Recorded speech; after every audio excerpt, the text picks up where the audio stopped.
সোনা দরজা ভিতর থেকে বন্ধ করে দেয়। এদিকে সূর্য চিন্তা করে বলে, কি হয়েছে মেয়েটার, ও এমন করছে কেন? তখন রূপা বলে, ডাক্তারবাবু তুমি চিন্তা করো না, সোনা ঠিক বেরিয়ে আসবে। এদিকে দীপা বারবার সোনাকে ডাকছে, বলছে, সোনা মা প্লিজ দরজাটা খুলো, প্লিজ এমন করো না মা। অন্যদিকে সোনা কি যেন একটা মনে করে দরজা খুলে বের হয়ে আসে। ওইদিকে সোনা বের হওয়ার সাথে সাথে দীপা আর সূর্য সোনাকে বারবার জিজ্ঞেস করে, কি হয়েছে সোনা, তুমি এমন করছো কেন? কি হয়েছে বলো আমাদেরকে। সোনা রেগে বলে, তোমরা ছাড়ো, ছাড়ো আমাকে, এসব বলে এবং আরো বলে, আমি থাকবো না এখানে, আমি এখন মায়ের কাছে যাব।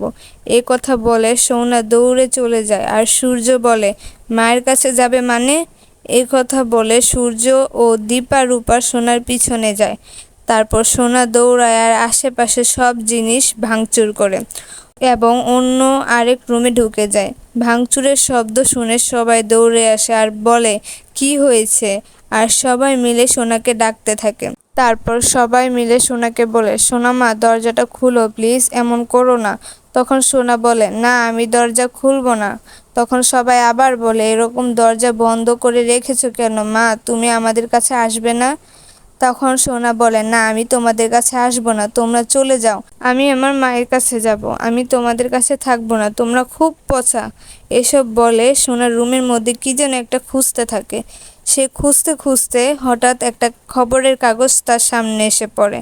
তার মধ্যে কি ছিল তা আমাদেরকে দেখানো হয়নি, কিন্তু সোনা খুবই অবাক হয় এবং কাঁদতে থাকে। তো বন্ধুরা, আপনাদের কি মনে হয় সোনা ওই রুমে কি খুঁজছিল এবং সে কি এমন পেয়ে যায় যার জন্য সে কান্না করে?